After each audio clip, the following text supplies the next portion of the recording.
Hello viewers, इस video lecture में हम लोग नेटवर्क थ्योरी को आखिर के कुछ दिनों में किस तरह से प्रिपेयर करें एक्सटर्नल एग्ज़ाम के लिए, और अगर हमारी प्रिपरेशन हो चुकी है तो प्रॉपरली किस तरह से रिवाइज करें, इस बारे में डिस्कस करेंगे। इस सेमेस्टर में नेटवर्क थ्योरी पढ़ने के बाद आप लोगों को ये बात तो फील हुई होगी कि नेटवर्क थ्योरी काफ़ी चैलेंजिंग, काफ़ी कॉन्सेप्चुअल पेपर है। आपको प्रॉपर प्लानिंग करनी है ताकि आप इस पेपर में अच्छा स्कोर कर सकें। Otherwise I used to say about this subject is very easy to score but difficult to pass. Network theory में स्टार्ट करने से पहले आपका बेसिक बिल्कुल क्लियर होना चाहिए। नेटवर्क थ्योरी के बेसिक को हम लोगों ने थर्ड सेमेस्टर में इलेक्ट्रिकल इंजीनियरिंग के नाम से डिस्कस किया था। तो वहाँ के जो बेसिक कॉन्सेप्ट्स हैं like KCL, KVL, voltage division, current division, series, parallel, R equivalent, ये चीज़ें हमारी क्लियर होनी चाहिए, तब हम नेटवर्क थ्योरी के सिलेबस को आसानी से समझ सकते हैं। अगर हमारा बेसिक क्लियर नहीं होगा तो नेटवर्क थ्योरी के न्यूमेरिकल्स के स्टेप में हमको प्रॉब्लम फेस करना पड़ेगा। I will request you to please basic पे थोड़ा सा काम कीजिए। बेसिक से रिलेटेड मैंने 15+ वीडियोस अपने यूट्यूब चैनल पे बनाया है, आप अगर चाहें तो उसको रिफर कर सकते हैं। बहुत ज़्यादा टाइम नहीं लगेगा आपका, 2-3 घंटे में सारी वीडियोस देखकर आपका कॉन्सेप्ट ठीक ठाक हो जाएगा। उसके बाद आप नेटवर्क थ्योरी के सिलेबस को ज़रा सा उठाइए, तो सबसे जो बेसिक चैप्टर है, पहला चैप्टर है, वो इंट्रोडक्शन है। उसके बाद नेटवर्क थ्योरम, ये हम लोगों ने थर्ड सेमेस्टर में पढ़ा था, लेकिन सिर्फ DC के लिए पढ़ा था। फोर्थ सेमेस्टर में DC और AC दोनों के लिए पढ़ना है। उसके बाद 2 सबसे इंपॉर्टेंट चैप्टर्स हैं नेटवर्क थ्योरी के, transient and two port network. Transient से 2019 में जब आखिरी बार ऑफलाइन एक्सटर्नल एग्जाम हुए थे तो 32 मार्क्स का क्वेश्चन पूछा गया था। This chapter is very very important, very conceptual chapter. उसके बाद जो सेकंड मोस्ट इंपॉर्टेंट चैप्टर है उसका नाम है टू पोर्ट नेटवर्क। उसके बाद नेटवर्क सिंथेसिस है एंड फिल्टर्स है। सबसे पहले हम लोग बात करेंगे इंट्रोडक्शन वाले चैप्टर की। ये बहुत छोटा सा चैप्टर है, बहुत कम टाइम में इसको प्रिपेयर किया जा सकता है। बेसिकली 3 टॉपिक्स पढ़ने हैं इसमें। एक नेटवर्क एलिमेंट के बारे में कि इलेक्ट्रिकल सर्किट में जो एलिमेंट्स यूज होते हैं, जो कंपोनेंट यूज होते हैं, वो कितने टाइप के होते हैं। For example active element, passive element, unilateral, bilateral, linear, non linear, distributed, lumped, ये तमाम हमको डिटेल में पढ़ना है। और इन एलिमेंट को जब हम किसी पर्टिकुलर सर्किट या नेटवर्क में अरेंज कर देंगे तो कितने टाइप का नेटवर्क बनेगा, वो डिस्कस करना है। 2019 में एक क्वेश्चन पूछा गया था कि state and explain different types of network. ये बहुत ही इंपॉर्टेंट टॉपिक है। एक क्वेश्चन और आ सकता है इस चैप्टर से कि आपको कुछ फंक्शंस दे दिया जाएगा और उसका लैपलास ट्रांसफॉर्म या फिर इनवर्स लैपलास ट्रांसफॉर्म निकालने के लिए कहा जाएगा। इस टॉपिक के ऊपर मैंने सेपरेट वीडियोस बना के रखी है, आप उन वीडियोस को रिफर कर सकते हैं इन 2 टॉपिक्स को समझने के लिए। अब आते हैं हम लोग चैप्टर नंबर 2 में। तो चैप्टर नंबर 2, इसका नाम है नेटवर्क थ्योरम। टोटल 6 थ्योरम हमारे सिलेबस में है। सारे थ्योरम के स्टेटमेंट्स को आपको DC और AC के लिए याद रखना है। कोई भी थ्योरम आ सकता है, इसमें गेस करना बेवकूफ़ी होगी।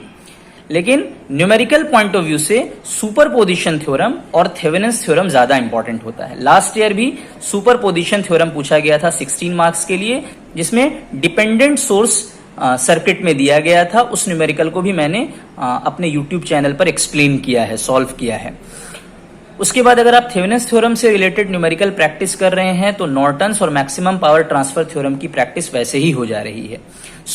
ये 4 थ्योरम जो शुरू के हैं वो न्यूमेरिकल पॉइंट ऑफ व्यू के लिए बहुत इंपॉर्टेंट हैं। एटलीस्ट 5-5, 10-10 न्यूमेरिकल आपको अलग अलग वेराइटी के चक्रवर्ती बुक से ही बनाना है, क्योंकि 2019 में जितने भी न्यूमेरिकल आए थे ऑलमोस्ट हर न्यूमेरिकल चक्रवर्ती बुक से आई थी। धनपत राय पब्लिकेशन की जो बुक है चक्रवर्ती बुक, उसी से आपको न्यूमेरिकल प्रैक्टिस करना है। लास्ट की 2 थ्योरम थ्योरेटिकल क्वेश्चन के लिए बहुत इंपॉर्टेंट हो जाती है, reciprocity theorem and compensation theorem. I will request you please learn and understand all the steps and statement for both AC and DC for each theorem and practice more and more numericals for at least first 4 theorems. Now, chapter number 3 में हम लोगों को transient के बारे में पढ़ना है। जब किसी सर्किट में स्विचिंग एक्शन होता है या उसका कोई कंपोनेंट का वैल्यू चेंज हो जाता है तो एक स्टेट से दूसरे स्टेट में जाने में जो टाइम लगता है उसको हम लोग ट्रांजिएंट टाइम कहते हैं।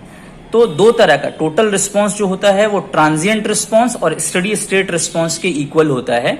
सो हम लोगों को ट्रांजिएंट के बारे में पढ़ना है। So we are having 3 circuits, RL, RC and RLC circuit.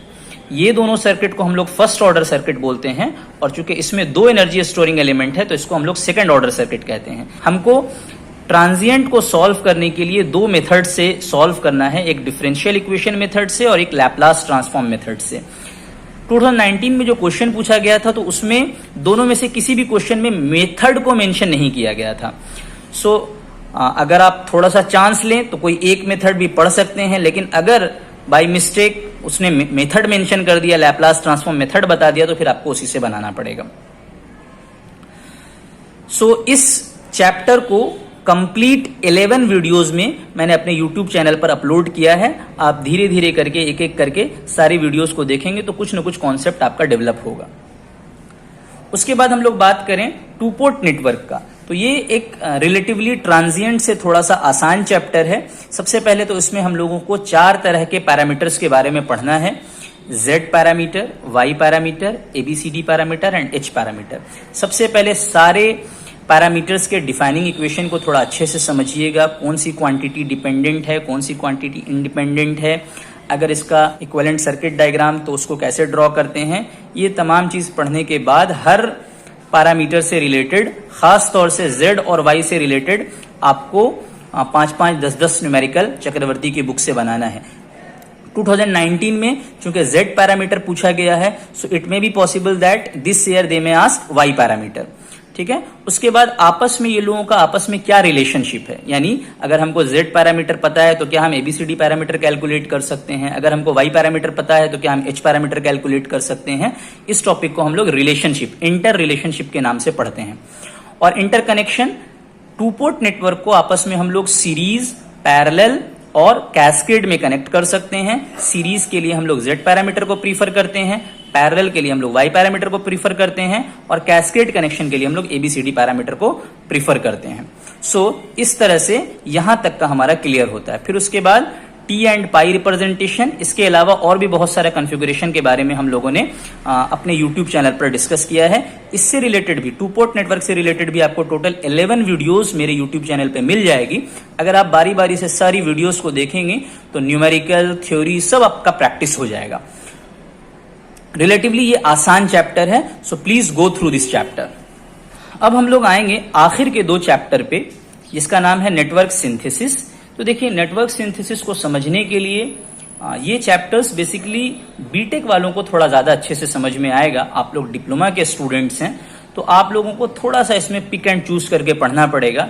Network synthesis की अगर हम बात करें तो सबसे पहले आपको जानना पड़ेगा कि नेटवर्क फंक्शन क्या होता है। नेटवर्क फंक्शंस में poles, zeros, pole zero plot, अगर हम आपको पोल और जीरो दे दें तो एस प्लेन में आप पोल्स और जीरोस को किस तरह से लोकेट करेंगे, ये तमाम बातें अगर थोड़ा सा आप ऊपर से पढ़ लें तो उम्मीद है, प्रोबेबिलिटी है कि आप इस चैप्टर के क्वेश्चन को भी टैकल कर पाएंगे। इसके अलावा पॉजिटिव रियल फंक्शन और उसकी प्रॉपर्टीज भी एग्जाम में पूछी जाती है। तो ये चैप्टर को मैं आप लोगों को सजेस्ट करूंगा कि थोड़ा पिक एंड चूज करके पढ़ें, क्योंकि ये चैप्टर को अगर ज्यादा डेप्थ में आप जाएंगे तो काफी लेंदी हो जाता है ये चैप्टर। इसके ऊपर भी मैंने एक वीडियो अपने YouTube चैनल पे बनाई है। अब हम लोग बात करेंगे लास्ट चैप्टर फिल्टर्स की। ये काफी आसान चैप्टर है, फॉर्मूला बेस्ड चैप्टर है ना। सबसे पहले आपको इसमें पढ़ना है कि फिल्टर्स होता क्या है, इसको हम लोग किस तरह से क्लासिफाई कर सकते हैं। For example active filters, passive filters, उसके बाद कांस्टेंट के फिल्टर जिसको हम लोग प्रोटोटाइप फिल्टर के नाम से भी जानते हैं, एंड एम डिराइव्ड फिल्टर। उसके बाद फ्रीक्वेंसी के बेसिस पर अगर हम बात करें तो low pass filter, high pass filter, band pass filter, band stop filter. Band pass filter और बैंड स्टॉप फिल्टर को भी फर्दर क्लासिफाई किया जा सकता है narrow band and wide band filters के फॉर्म में। सो ये क्लासिफिकेशन एग्जाम में आ सकती है थ्योरेटिकल क्वेश्चन में। इसके अलावा डिजाइनिंग से रिलेटेड क्वेश्चन 2019 में लो पास फिल्टर के लिए पूछा गया था। इस साल हो सकता है हाई पास फिल्टर के लिए क्वेश्चन पूछा जाए। सो आपको जो फॉर्मूलाज मैंने 5 वीडियोस बनाई है फिल्टर्स के ऊपर में, और उसमें जो फॉर्मूलाज मैंने डिस्कस किया है उस फॉर्मूला को आपको थोड़ा सा अपने ध्यान में रखना है, ताकि आप आसानी से इनमें से किसी भी फिल्टर से रिलेटेड अगर डिजाइनिंग का कोई क्वेश्चन आता है तो आप आसानी से बना सकें। तो ये चैप्टर रिलेटिवली इजी है। सो होप इस वीडियो लेक्चर में हम लोगों ने कम टाइम में नेटवर्क थ्योरी के सब्जेक्ट को किस तरह से प्रिपेयर किया जाए डिस्कस किया है। लास्ट में मैं समराइज इस तरह से करना चाहूंगा कि आपको चैप्टर नंबर 1 फॉलो करना है। चैप्टर नंबर 1 बहुत छोटा है। उसके बाद नेटवर्क थ्योरम पे पूरा फोकस करना है, वो भी एक स्कोरिंग एरिया है। ट्रांजिएंट अगर क्वेश्चन इजी आ गया तो आप आसानी से कर लेंगे, क्वेश्चन अगर टफ आ गया तो थोड़ा प्रॉब्लम होगा आपको। नेटवर्क थ्योरम में आपको डिपेंडेंट सोर्स का प्रॉब्लम भी बनाना है। चक्रवर्ती की बुक में बहुत सारी प्रॉब्लम्स डिपेंडेंट सोर्स से रिलेटेड है, उसको जरूर बनाना है आप। जब हम Thevenin's theorem related with dependent source बनाते हैं तो उसमें कुछ स्टेप्स और प्रोसीजर थोड़ा बदल जाता है, उसको आपको चक्रवर्ती की बुक से फॉलो करना है। उसके अलावा टू पोर्ट नेटवर्क काफ़ी आसान है, फिल्टर्स काफ़ी आसान है। तो अगर मुझे चुनना हो कि मैं सबसे बेसिक कौन सा 4 चैप्टर चुनूंगा, तो मैं चैप्टर नंबर 1, चैप्टर नंबर 2, उसके बाद chapter number 4 and chapter number 6 में ये 4 चैप्टर्स पहले प्रिपेयर करूंगा, और उसके बाद नेटवर्क सिंथेसिस और ट्रांजिएंट से मैं पिक एंड चूज की पॉलिसी अपनाकर इसको कंप्लीट करूंगा। तो इस तरह से अगर आप ये प्लानिंग के साथ अगर आप ये पेपर को प्रिपेयर कर रहे हैं, सो होपफुली आपको एक्सटर्नल एग्जाम वाले दिन प्रॉब्लम नहीं होगी। सो उम्मीद करते हैं कि आपको ये वीडियो इन्फॉर्मेटिव लगी होगी। Thank you for today.